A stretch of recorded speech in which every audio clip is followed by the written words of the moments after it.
Nagulat ang dalawa sa narinig nila na may sumisigaw ng saklolo, at binabanggit ang kanilang pangalan, at nagmumula ito sa kanilang pinto. At nakilala agad ito ng kanyang nakababatang kapatid, at sinabi nito na Big Bro yan ay si Auntie Huang. At naalala ng ating bida ang dating nangyari, dahil ganitong-ganito yung naganap sa dati niyang buhay. Dahil binuksan ng nakababata niyang kapatid ang pinto at nakapasok si Uncle Huang na naging isang zombie. At sa kadahilanang iyon ito ang naging mitya ng kanyang pagiging duwag at pagtakbo at pag-iwan nito. Kaya napagtanto ng ating bida na bumalik nga ang pangyayaring ito. Nanlaki ang mata ng ating bida, dahil nakita nito na akmang papalapit na si Zinyu sa pinto para pagbuksan ito. Pagkabukas ni Zinyu ng pinto ay nakita niya rito ang kanyang Auntie Huang, at tinanong niya kung okay lang ba ito, ngunit wala itong narinig na tugon mula sa kanya. At biglang nanlaki ang mga mata ni Zinyu sa kanyang nasaksihan, dahil kinagat na pala nito ang kanyang Auntie Huang, gulat itong biglang sumulpot sa harap nito si Uncle Huang na naging isang zombie. Napaiyak ito sa takot habang sinasambit nito ang pangalan ng ating bida. Naalala ng ating bida ang nakaraan nitong buhay, kasama niya rito si Senior Ching, binigyan niya ito ng isang soft drinks, at nagpasalamat naman ito sa kanya, biglang tinanong ni Senior Ching ang ating bida, bakit? Bakit parang galit na galit ka? Natatakot ka ba? Mahalaga ang operasyon mamaya. Tumugon naman ang ating bida na kilala mo na ako dati pa, hindi mo ba ako naiintindihan? Lagi naman akong ganito. Sabay tumawa si Senior Ching sa narinig nitong sagot, at ikanito sa ating bida na tama ka. Hindi pa kita nakikitang ngumingiti. Huwag mag-alala, responsibilidad ng ating team ang paglilinis nito. At wala ng panganib dahil lahat ng mga high-rank na zombie ay napatay na. At humirit ng salita ang ating bida, na, sana nga ganon ang mangyayari. At natapos dito ang kanilang pag-uusap. Sa kaganapang ito nagsitakbuhan na nga ang grupo ng ating bida sa kadahilanang may humahabol sa kanila na 3 high-rank na zombies, at binilisan nila ng takbo, nagsasabing tanong ng isang kasamahan ng ating bida na bakit may 3 high-rank zombies dito. Ano ang ginagawa ng mga hukbo na nasa harap? At napapaligiran na tayo, at sumigaw na ang namumuno ng kanilang hukbo at nagsabing umaban. Hindi tayo pwedeng mab-aigo sa operasyon nato, dahil ito importante, panatilihin nyo ang inyong mga formation. Paksayin natin ang mga nakaharang pinatatag nito ang mga natatakot niyang kasamahan. Ngunit di nila ito kayang pigilan kasi mga high-rank na zombies ang kanilang nakakalaban, at unti-unti na itong natatalo. At nagpakawala ang halimaw na nasa kanilang harapan ng malakas na hampas, ngunit sinangga ito ng ating bida gamit ang kanyang sandata, at napagtagumpayan niya ang atake nito. Napalingon ito sa likod niya kasi wala nang tumutulong rito.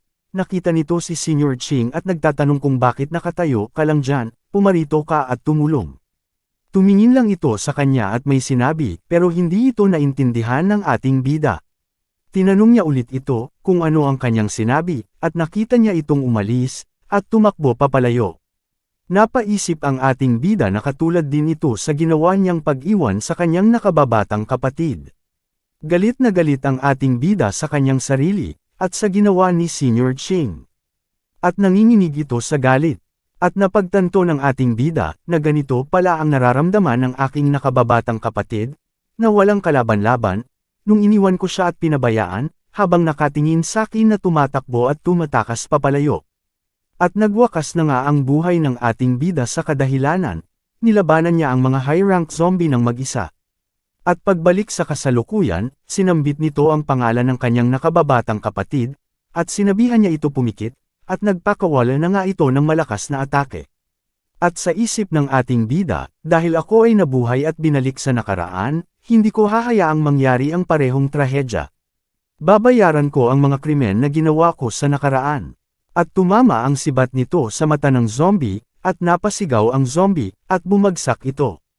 At nilapitan na ng ating bida ang kanyang kapatid at sabay hawak nito sa balikat, para pakalmayan ito, at sambit nito oo, naging zombie na ito, pero huwag ka mag-alala, di ko hahayaan na masaktan ka nito, at hinabilin rito na Zinyu, makinig ka sa sasabihin ko, ipikit mo ang iyong mga mata at matatapos din ito kaagad, at sumunod din ito sa kanya. At bumangon na nga sa pagkakabagsak ang isang zombie, at ito'y galit na galit dahil ito'y gutom. Papalusob na ito kay Zinyo ngunit pinutol ng bida ang kamay ng zombie, gamit ang kutsilyong hawak nito, napaatras ang zombie sa pagkakaputol ng kamay nito. Akmang susugod na ulit ang zombie kay Zinyo, ngunit iniwas ng ating bida, ang wheelchair ni Zinyo, gamit ang paa nito para di maabot ng zombie ang kanyang kapatid. At galit itong nakatingin sa zombie at sinabing, ito ang simula ng pagsiklab sa zombie, wala itong katalinuhan at karunungan. At pinatama ng ating bida ang dala nitong kutsilyo sa paa ng zombie para hindi ito makagalaw, at sabay hinugot naman niya rito ang sibat na nakabaon sa mata ng zombie at napasigaw na lang ang zombie sa sakit at sunundan niya ito ng patama sa katawan, at sa isip ng ating bida, nawala ito sa ginawa kong nung nakaraang buhay ko, na kinalaban ko ang mga high-rank na zombie at umabot ng kalahating araw. Alam ko wala sa kondisyon ang maliit kong katawan pero madami na akong naranasan sa pakikipaglaban kaya ang pagpatay sa ganitong zombie ay madali lang. Sabay napasigaw na lang ang zombie sa mga sugat na natamo nito. Galit na nakatingin ang ating bida at balak niya pa itong wakasan, ngunit idinilat na ni Zinyo ang kanyang mga mata, at pinuntahan niya ang kanyang kapatid. Nasaksihan niya ito na galit sa zombie, at napahinto na lang ang ating bida, dahil naramdaman nito na may humahawak sa kanyang likod, at lumingon ito, nakita niya na si Zinyo pala iyon, nag-iiyak at sinasabing tama na. Di rin inaakala ng ating bida na, nasaksihan pala ni Zinyo ang mga nangyari. Kaya huminto ito at binitawan ang sibat na hawak-hawak nito. Niyakap niya si Zinyo at sinabihan na, okay na ang lahat, ligtas na tayo. Tugon naman ni Zinyo habang umiiyak, natatakot ako Big Brother. Ngayon ka lang naging sobrang nakakatakot, ano na ang nangyayari sa mundong ito, anong gagawin natin simula ngayon? Umiiyak na lang sa pag-aalala si Zinyo dahil sa mga nasaksihan nito. At sabay tugon naman ng ating bida, patawad. At huwag ka na mag-alala, kahit anuman ang mangyari nandito lang ako paprotekta sa'yo. At nagulat ito dahil may nagsasalita sa kanyang isip na, nakapatay ka ng zombie, nakatanggap ka ng 3 puntos, gamitin ang 1 puntos para i-activate ang system. At tumugon ang ating bida sa system, sino ka? Sino ang nagsasalita? Nagtataka naman si Zinyo sa sinabi ng ating bida, kasi silang dalawa lang ang nasa kwarto. Bro, anong nangyayari sa'yo? Ika ng ating bida, may naririnig akong tunog at di ko alam kung sino at saan iyon nagmumula. Sambit naman nito sa kanya, tunog. Wala naman akong naririnig. Galit na nagtataka ang ating bida kung sino iyon, at ano ang bagay na iyon. Nag-alala si Zinyo sa kanyang Big Brother kasi seryoso itong nag-iisip, at biglang nawala na lang ito ng malay. Pumasok ang system sa isip ng ating bida, wika ng ating bida ano ang nangyayari. At saang lugar ito, may nakikita itong nakakasilaw na liwanag, at may mga paro-paro na lumilipad.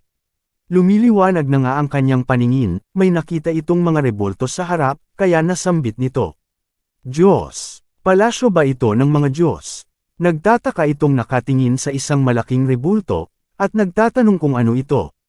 Biglang umilo ang mga mata ng rebulto at nag-reflect ang liwanag papunta sa ating bida. Dito napagtanto ng ating bida na, ang daming impormasyon at pumapasok sa kanyang isipan, at parang sasabog na ang kanyang utak sa mga natatanggap nitong impormasyon. Nabigla ito dahil may nagsalita na isaaktibo na ang sistema ng ebolusyon. Nagsimula na ang proseso ng pagkilala sa host, at bigla itong binalutan ng bilog na liwanag, at nagsalita ulit ang system na pinagtutugma ang chain ng gene. At ang ating bida ay nakaramdam na ng pananakit sa mga katawan nito na parang pinupunit. At sambit ng system, ikinukumpirma kung ang gene chain nito ay tugma, at napasigaw na nga ang ating bida sa sakit ng nararamdaman nito, tugon ng system sisimula na ang pag-fuse sa gene. Ika ng system ay lalog in na sa system. At bumalik na nga sa dati at kamay ng ating bida, at kasunod ang mga paa nito. Nakumplito na ang proseso sa pagtugma sa gene, ayon sa system. Kinikilala na ang host, at nakumplito na nga ang ebolusyon ng ating bida. Naging matipuno na ang katawan nito at ramdam nito ang lakas at pagbabago. Mula sa alaalang pumasok sa utak ng ating bida, ang liwanag na nakikita nito ay tinatawag na evolution tree. Naramdaman ng ating bida na konektado ang evolution tree sa kanya, dahil ito ang dahilan kaya siya lumakas.